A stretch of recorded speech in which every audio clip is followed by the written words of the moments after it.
안녕하세요. 룸메이트 웨레딩공입니다. 네, 오랜만에 이렇게 영상을 찍게 됐는데 사실 찍을까 말까 정말 고민을 많이 했습니다.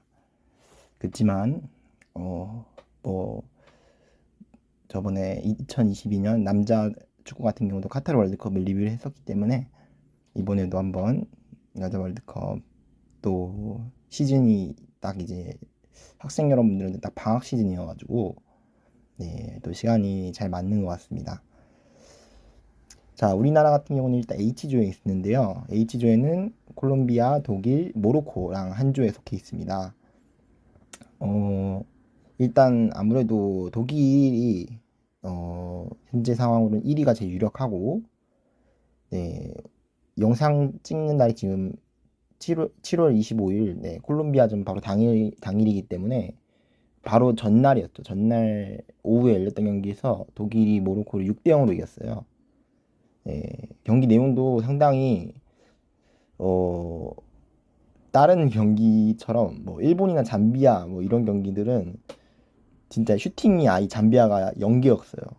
네, 슈팅이 아예 연계였는데 그거에 비해서는 모로코는 그래도 나름 잠비아급은 아니지만 그래도 경기 내용이 되게 일방적으로 네, 독일이 하고 싶은 것을 다 하게 되는 그런 형태의 축구였고요.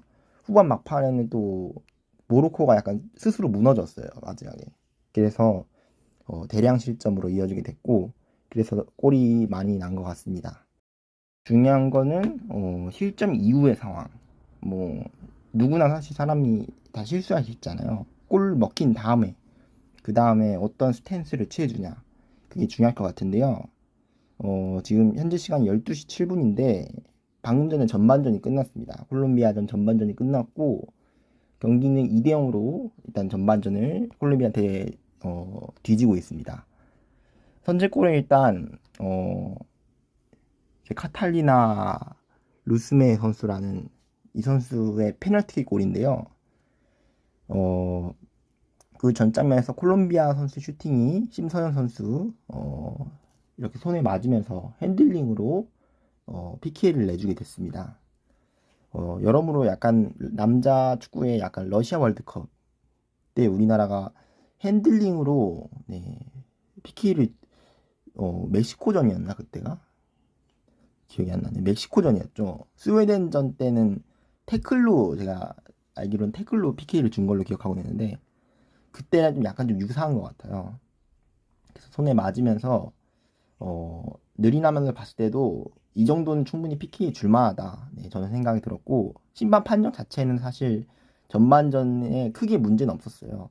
제가 보기에는 최대한 심판이 공평하게 경기를 운영하고 있다라는 게 느껴졌고요. 첫 번째 골 장면은 네, 약간 운이 없었던 거일 수도 있는데 우리 과실도 약간 있어요. 냉정하게 말하면은. 그래서 더 아쉽게 느껴지고 첫 번째 골을 이렇게 내주고 나서 사실 그 다음이 중요했어요. 우리나라가 0대 0인 상황이랑 1대 0인 상황이랑 당연히 모든 팀들이 하는 플레이들이 달라지겠지만 이렇게 스코어 때문에 분위기 휩쓸려 가지고 우리가 전반전 초반에 너무 잘하고 있었던 그 축구를 그 이후에 하지 못하게 됐어요. 그러면서 결국에 추가골이 먹히게 됐고 네, 그렇게 2대 0으로 하게 됐습니다. 자, 뭐 일단 아직 안 끝났기 때문에 2점 차는 뭐 저번에 가나전 경기 때도 2골 내주고 2골 따라잡은 전적이 있기 때문에 경기가 끝났습니다. 네, 2대 0으로 네, 콜롬비아가 이겼고요. 자, 이렇게 되면서 우리나라는 일단 1차전 경기에서 패배를 하게 됐고 현재 순위로는 조 3위입니다. 네, 모로코가 60점을 했기 때문에 현재까지는 조 3위에 올라가 있고요. 물론 콜롬비아가 우리가 만약 16강을 진출하게 된다면은 콜롬비아랑 아무래도 2, 3위 싸움이 될 가능성이 높다라고 네, 그렇게 나왔잖아요. 그렇게 봤을 때 꼭 잡아야 되는 상대다.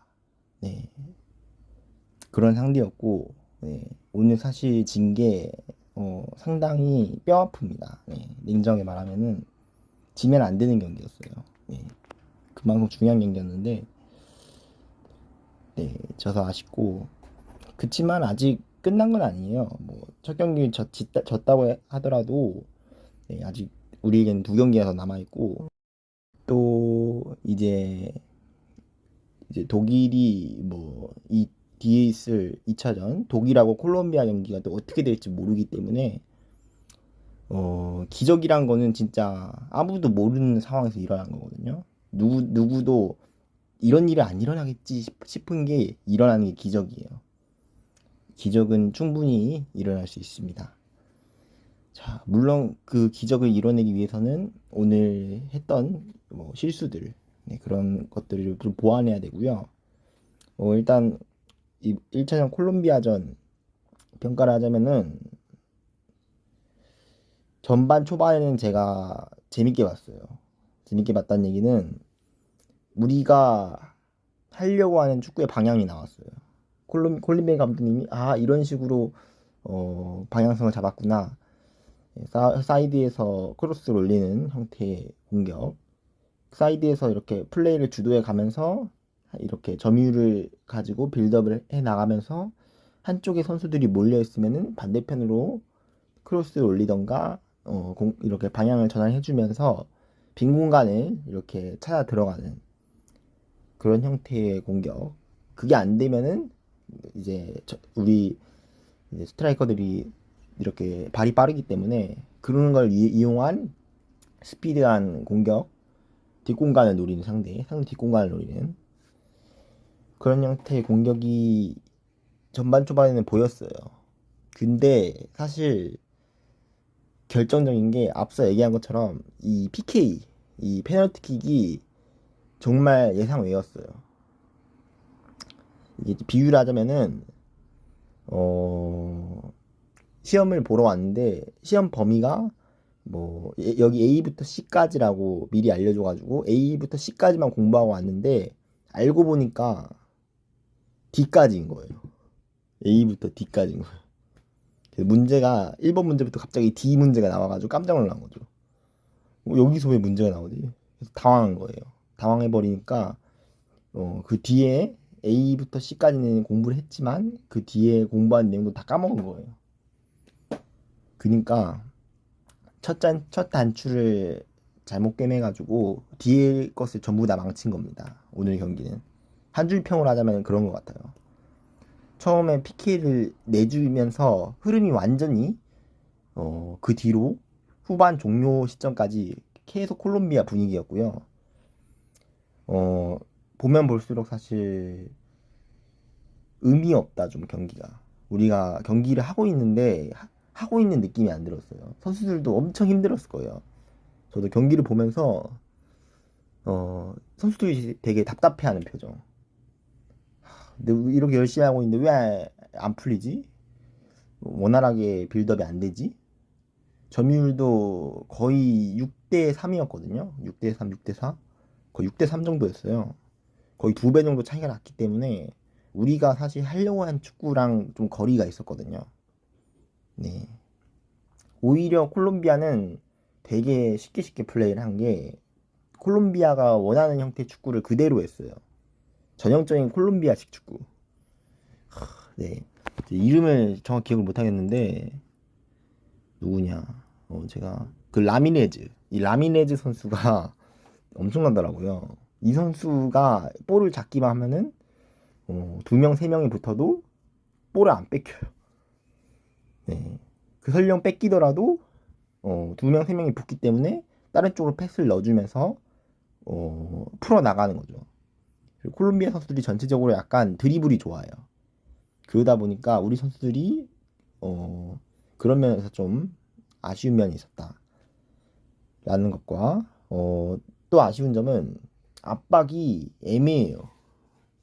사실 우리나라가 늘 계속 전부터 고강도 압박을 계속 강조하면서 압박의 중요성을 계속 얘기했잖아요. 근데 정작 오늘 경기에서는 압박이 제대로 안 됐어요. 물론 전반 초반에는 압박이 됐었고 후반전에 이제 완전히 절지부심한 마음으로 후반 초반에 엄청 강하게 압박을 했거든요. 상대 진영에서 네, 높은 위치까지 올라가면서 근데 아쉬운 점은 한 선수가 압박을 하면요, 그 주위에 있는 선수도 같이 압박을 해야 돼요. 이게 사실 압박의 기본이거든요. 한 명이 압박을 하면은 한 선수만 압박하면 효과가 없어요. 그거는 그냥 체력만 빼는 거예요. 나중에 쓸 체력을 지금 다 빼버리는 거예요. 그냥 의미 없이. 콜롬비아는 그러면은 한 선수만 압박하네? 하면 딴 데로 돌리면 되죠. 그냥 압박이 바로 풀려버리죠. 이건 압박이 아니에요. 오늘 경기가 사실 그랬어요. 압박을 하면은 어 강하게 내가 진짜 제대로 압박을 해야겠다 하면은 몸으로 부딪힌다는 생각으로, 물론 상대가 피지컬을 이용한 그런 축구를 계속 하고 있지만 몸싸움에서는 1대1로 불리하긴 하지만, 그렇더라도 최전방에서 계속 수비 라인을 압박해주면 수비 라인에서 실수가 나오거든요. 후반 초반에 약간 그런 모습이 좀 보였어요. 최전방에 압박을 이제 수비 라인 쪽에서 압박을 하니까 콜롬비아 수비진이 좀 당황하는 모습이 좀 보였거든요. 그걸 좀 더 일찍 했으면 어땠을까? 전반전에 이걸 사실 유기적으로 이루어져야 되는데 그러지 못했고, 앞서 얘기한 대로 또 변수라는 페널티킥이라는 예상외의 시험 문제가 나오면서 우리 선수들한테 좀 혼란을 줬어요. 그래서 그 뒤부터 선수들이 좀 급해 보였어요. 어, 제가 아까 전반전 마치고 얘기할 때도 똑같이 얘기했죠. 실점은 할 수 있어요. 실점할 수 있는데 실점하고 그 다음이 문제죠. 그 다음에 어떻게 해야 되는지.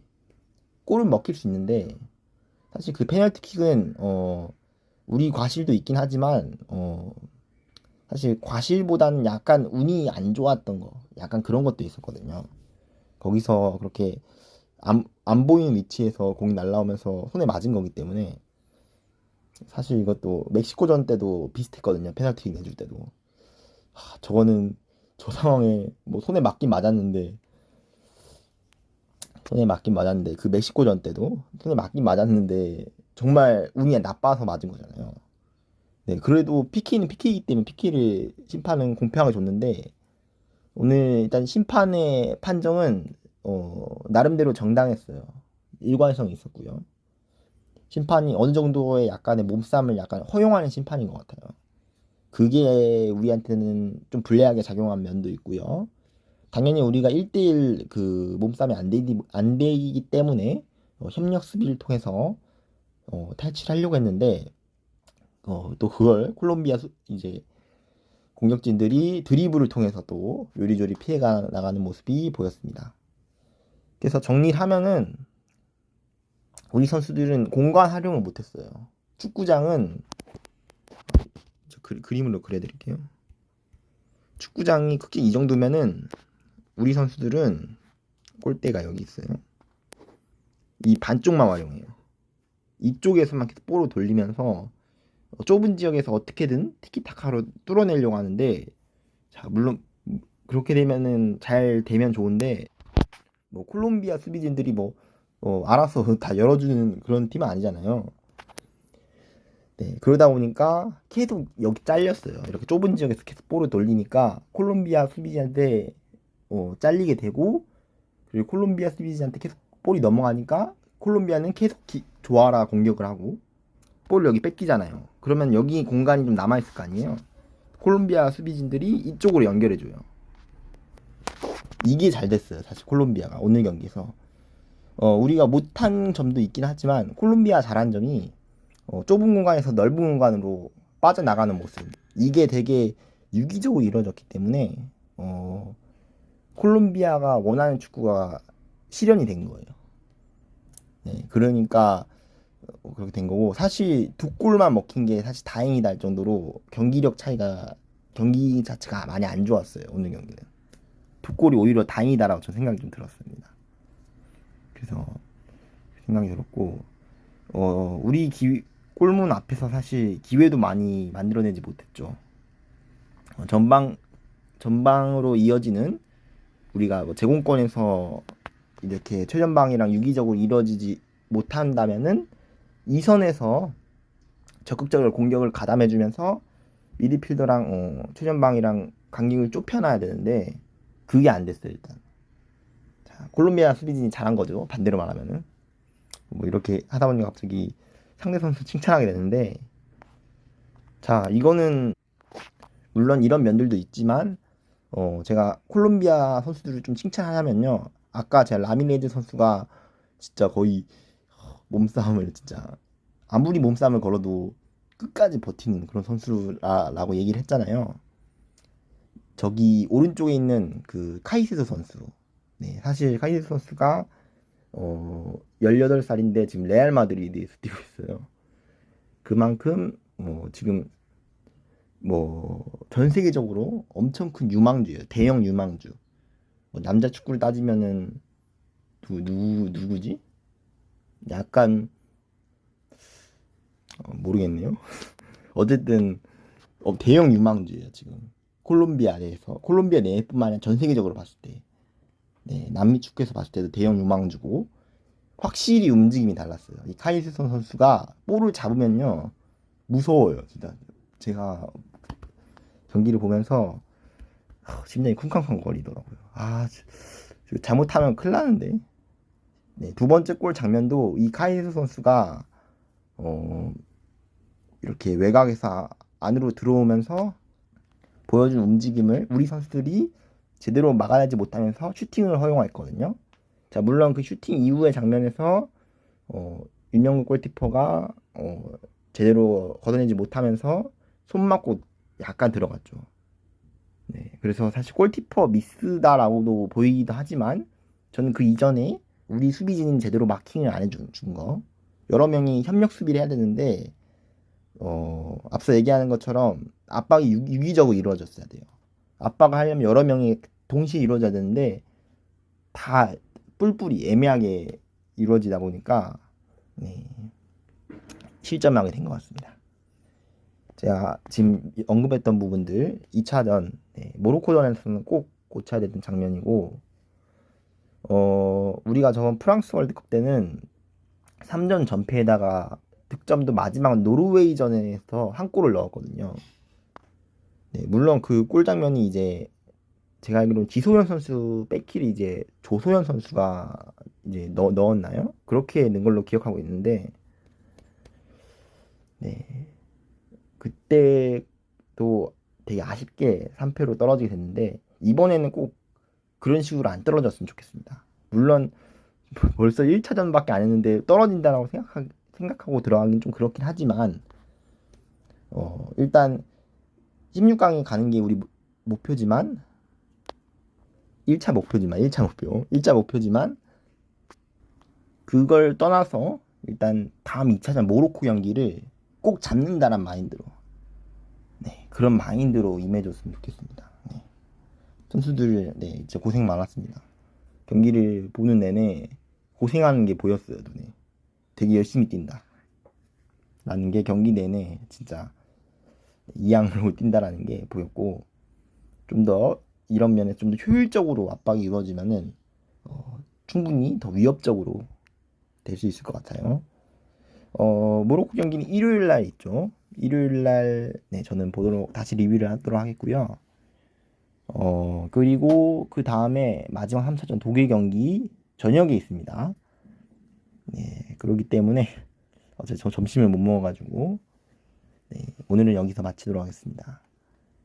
네, 다시 말하지만 정말 아쉽지만 지나간 거죠 이미. 우리는 다음 모로코 경기에 집중을 해야 됩니다. 네, 정말 수고 많았습니다.